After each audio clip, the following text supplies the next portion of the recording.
Pulau yang luasnya sekitar 56 hektar itu menjadi area perlindungan penyu hijau oleh Balai Konservasi Sumber Daya Alam Sulawesi Tengah. Hamparan pasir putih memang menjadi tempat untuk penyu bertelur. Sayang, kawasan pesisirnya selalu tercemar sampah plastik yang terbawa arus laut. Kepala Bidang Pengawasan Sumber Daya Kelautan dan Perikanan, Dinas Kelautan dan Perikanan Provinsi Sulawesi Tengah, Agus Sudaryanto bilang, hampir 70% sampah di pesisir Pulau Pasoso adalah sampah botol plastik. Kemungkinan juga bisa juga ini sampah dari kapal-kapal kan. Dari kapal-kapal yang buang botol plastik. Hampir 70% saya perhatikan sampah plastik itu dari botol minuman, air mineral.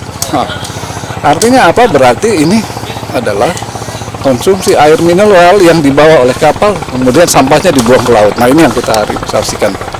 Nah itu yang mengkhawatirkan. Mudah-mudahan kami juga menghimbau sama teman-teman yang menjadi penumpang kapal ya, di luar itu, janganlah membuang sampah di laut gitu. Simpan, bawa nanti di darat baru dibuang. Nah. Kami penjaga di sini. Nah, mesti diarahkan anak-anak berkat 3 orang untuk pembersihan ini Pulau Pasoso itu.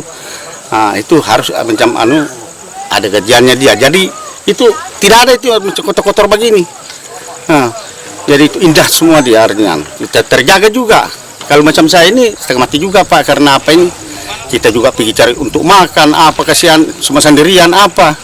Nah, jadi kalau khusus memang ada anak-anak sampai 3 ditugaskan membersihkan ini. Indah ini Pulau Pasoso. Secara alamiah, habitat tempat penyu bertelur. Jadi dalam siklus hidupnya, penyu laut itu akan singgah di Pulau Pasoso ini secara berkala setiap tahun untuk bertelur, kemudian melanjutkan perkembangbiakannya. Nah ini kalau kita tidak punya visi yang kuat tentang ini semua, tanpa kita sadar ini akan hilang suatu saat. Saya kira ini yang paling penting dari kita semua. Ayolah kita kembali ke laut, melihat laut sebagai tempat kita berasal dan insya Allah tempat kita kembali. Secara administrasi, Pulau Pasoso masuk dalam wilayah Desa Manimbaya, Kecamatan Balaisang Tanjung. Untuk sampai ke pulau itu, pengunjung harus naik kapal atau perahu bermesin dari beberapa desa di Kecamatan Balaisang atau Balaisang Tanjung. Pulau ini berada di ujung Tanjung Manimbaya. Di pulau ini hanya ada keluarga Ahmad yang tinggal dan menjaga pulau ini. Aldrim Talara, Kompas TV, Donggala, Sulawesi Tengah.